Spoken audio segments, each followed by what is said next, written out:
Olá, pessoal! Vamos dar sequência às correções. E nós paramos agora na prova da Coapar, que foi realizada no ano de 2011. E a primeira questão dessa prova está relacionada ao livro do José Paulo Neto, Capitalismo Monopolista e Serviço Social. Essa prova, ela traz algumas questões relacionadas a fundamentos históricos do serviço social e a base é o autor José Paulo Neto, tá bom? Então, leitura obrigatória é esse livro aqui. Olhem a assinatura do José Paulo Neto, o autógrafo, só para fazer um pouquinho de inveja para vocês. Vamos lá, então, na pergunta de número 90. Segundo José Paulo Neto, em seu livro Capitalismo Monopolista e o Serviço Social, o capitalismo no último quartel do século XX experimenta profundas modificações no seu ordenamento e na sua dinâmica econômica, com incidência necessárias na estrutura social e nas instâncias políticas das sociedades nacionais que envolvia. Trata-se de um período histórico em que o capitalismo concorrencial sucede o capitalismo dos monopólios. Em relação a esse período, assinale a alternativa correta. Alternativa A.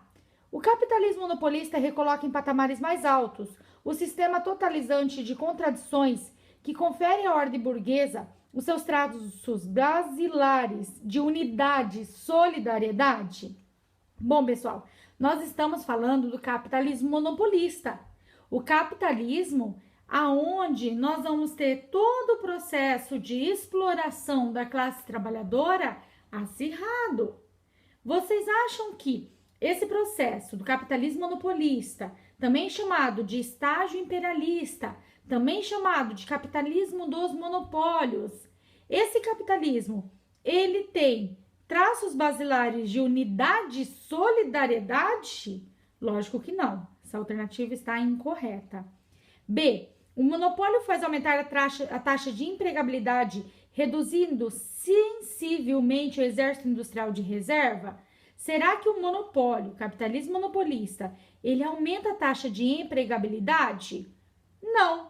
Ao contrário, o capitalismo monopolista, ele tem, inclusive, a substituição da força de trabalho humana pelas máquinas. Eu tenho o aumento do exército industrial de reserva e não o aumento da taxa de empregabilidade. Beleza? Está errada. C. Os preços e serviços produzidos pelos monopólios tendem a diminuir gradativamente. Pessoal, aonde eu tenho monopólio, o preço tende a aumentar, porque eu tenho uma concentração guiada pelo monopólio. Vamos pensar, por exemplo, nos postos de gasolina, né? Os postos de combustíveis aí.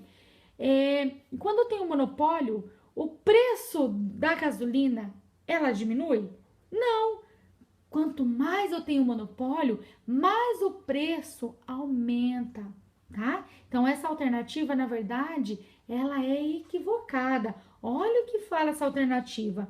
Os preços e serviços produzidos pelos monopólios tendem a diminuir gradativamente. Os preços e os serviços, eles não diminuem gradativamente. Ao contrário, aumenta. D. As organizações monopólicas obedecem à urgência de um objetivo primário, o acréscimo dos lucros capitalistas por meio do controle dos mercados. Essa alternativa está correta. As organizações monopólicas, a partir do controle dos mercados, buscam aumentar o quê? Os seus lucros. Então, a alternativa correta é a alternativa D. E as taxas de juros tendem a ser mais baixas nos setores monopolizados. Também essa alternativa não tem nada a ver, né? O José Paulo Neto, ele traz que as taxas de lucros tendem a ser mais altas nos setores monopolizados. Fala do lucro e não da taxa de juro, beleza? Assim, a alternativa correta é a alternativa D. Bom, se você errou essa alternativa, é importante que você dê uma lida no início deste livro aqui, Capitalismo Monopolista, que o José Paulo Neto ele vai estar explicando como que funciona aí o capitalismo monopolista. Então, a alternativa correta é a alternativa D, que as organizações monopólicas obedecem à urgência de um objetivo primário, o acréscimo dos lucros capitalistas por meio do controle dos mercados. vamos para a pergunta seguinte, número 91. Quando se fala de política pública, está se falando de uma política cuja principal marca definidora é o fato de ser pública. Isto é, de todos e não porque seja estatal do Estado ou coletiva de grupos particulares da sociedade, e muito menos individual. O caráter público dessa política não é dado apenas pela vinculação com o Estado, nem pelo tamanho do agregado social que lhe demanda atenção, mas pelo fato de significar um conjunto de decisões e ações que resulta, ao mesmo tempo, de ingerências do Estado e da sociedade.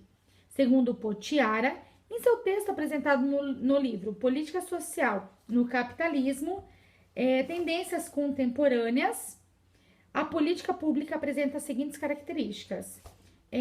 Este artigo está nesse livro aqui, tá bom? Esse livro que a Potiara tem um artigo escrito bem interessante, vale a pena ler, que vai tratar sobre política social.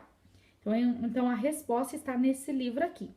Então, primeira, constitui um marco ou linha de orientação por ação pública sobre a responsabilidade de uma autoridade também pública, um organismo que aloca e administra bens públicos como saúde, educação, assistência, entre outros, sobre o controle da sociedade? Será que é um marco, uma linha de orientação para a ação pública, a responsabilidade de uma autoridade também pública, um organismo que aloca e administra bens públicos, como saúde, educação, assistência, entre outros, sobre o controle da sociedade?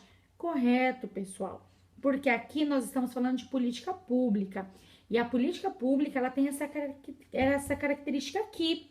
Ela é um marco ou ela é uma linha de ação pública, aonde nós temos, enquanto responsabilidade, uma autoridade pública.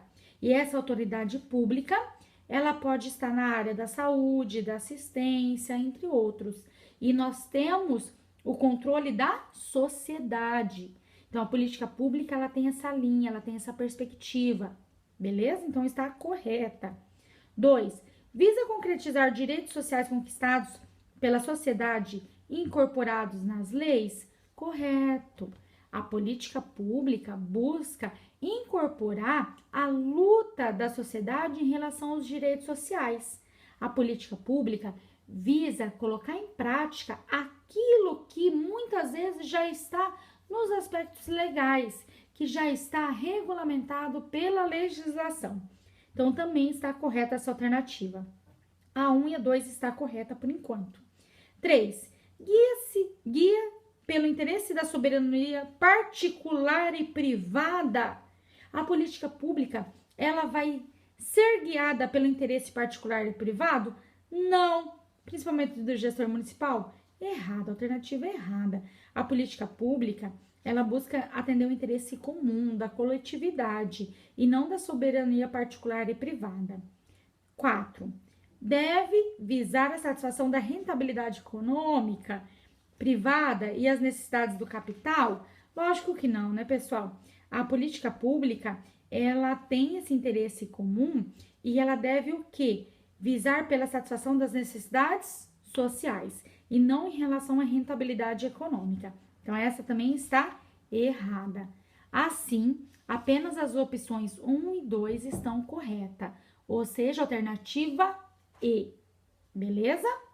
Vamos lá para a pergunta de número 92. Segundo Pereira, 2008, continuando aí o artigo da própria Potiara, e só a título de curiosidade, além desse livro aqui, aonde ela tem esse artigo, nós temos esse outro livro da Potiara, Política Social, Temas e Questões, que é um livro bem interessante para quem quer se aprofundar em relação aos conhecimentos relacionados à política social, beleza? Vamos lá, então. Então, segundo Pereira, 2008, no âmbito da cidadania, os direitos sociais são os mais dinâmicos e, consequentemente, os que têm se multiplicado e se especializado. Nos últimos anos, é possível detectar o aparecimento de novos sujeitos ou titulares de direitos, cujas garantias legais se especificaram guiados pelos critérios das diferenças concretas que distinguem esses sujeitos entre si, tais como idosos, crianças, mulheres, pessoas com deficiência, etc. Os direitos, geralmente, estão classificados em gerações, de acordo com a ordem cronológica de seu aparecimento e reconhecimento a partir de certas exigências humanas e princípios orientadores. Relacione a primeira coluna com a segunda. Direitos de primeira geração, direitos de segunda geração, direitos de terceira geração e direitos de quarta geração. Então, eu já vou agora falando de forma correta. Qual que é o direito de primeira geração, segunda geração, terceira geração e quarta geração? O direito de primeira geração é os direitos civis. Eles surgiram das exigências relacionadas à vida e à liberdade individual. Então, os direitos civis são considerados direitos de primeira geração. Os direitos de segunda geração são direitos políticos. Eles surgiram exigências relacionadas às liberdades políticas e ao direito de participar do governo e da sociedade. Então, os direitos políticos são considerados direitos de segunda geração. Direitos de terceira geração são os direitos sociais. Surgiram das exigências relacionadas à necessidade de combinar liberdade com igualdade, sobretudo para a satisfação das necessidades básicas. E os direitos de quarta geração são os direitos difusos. Surgiram de exigências mais controvertidas que afetam a humanidade inteira e o que tem a ver com os avanços tecnológicos e com a mundialização da economia, da política e da cultura, requerendo solidariedade e fraternidade. Assim, nós temos direito de primeira geração são os direitos civis. Direito de segunda geração são os direitos políticos. Direito de terceira geração são os direitos sociais. E os direitos de quarta geração são os direitos difusos. Assim, nós temos a sequência 3, 1, 2 e 4. Ou seja, alternativa A, 3, 1, 2 e 4. Tchau, pessoal. Até mais.